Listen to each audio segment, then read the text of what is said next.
Mr. Donald J. Trump, President of the United States. Re. Double dealing and false pretense. Dear Mr. Trump, further to our letter dated November 3, we are impressed by Senator Lindsey Graham's double-dealing comment discrediting North Korean attitude.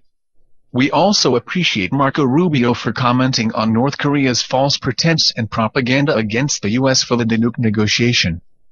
Kim Jong-un's maneuvering for this evolving process is historically well known. He is repeating it, intending to hook you up eventually. He would not be able to do so without the help of his loyal conduit crouching in the South. We have consistently warned you against the two nerdy players' foul schemes. Fundamentally, their goal is to conquer the South and eliminate half of the people for the remainder's welfare in the peninsula.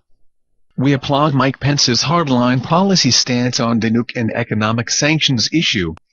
We take it for granted that you would now seriously reconsider the selective preemptive strike to remove the nuclear facilities, including the threatening revelation of the additional ICBM facilities, rather than delaying it further based on your personal experience with such a nice fellow.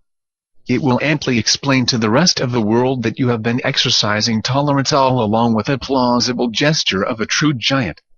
It is crystal clear that they are prejudicing your competence and aiming to winning the war little by little, shifting the gravities toward China on a longer time basis, as luckily assisted by the willful maneuvering of the Southern pirates.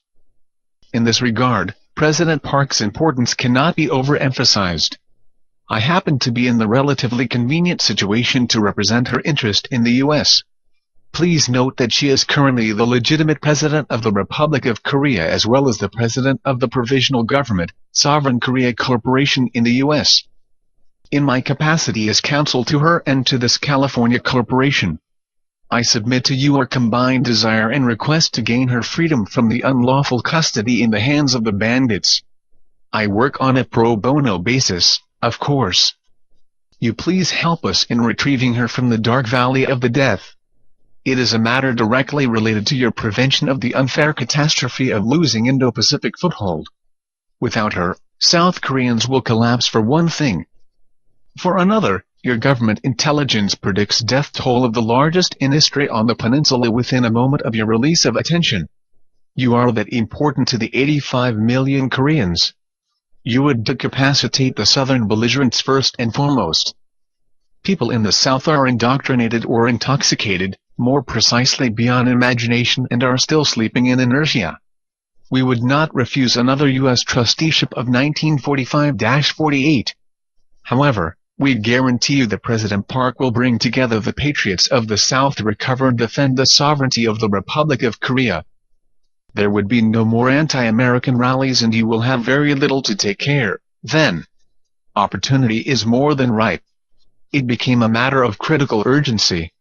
The rebels are driving recklessly to a replica of Vietnam. Their ideal is peace by surrender, at the cost of innocent lives of tens of millions. The bad moon cares only the unification by his heroism. You please operate on him to release Park and you take the lead to reinstate her to the throne. Remember that they are holding her in hostage anyway. It is negotiable. People will give up if she is lost. Remember you told the Koreans to never, ever, give up, just last year? We dare say she is the best way out for you now. I will be available to talk with your officers. I like Mike Pompeo and John Bolton, both. We are in the same age group. I can fly to see Harry Harris, if you allow me. Please let me talk to them. Very truly yours, Sudeok Jang, Attorney at Law, General Counsel to Sovereign Korea Corporation.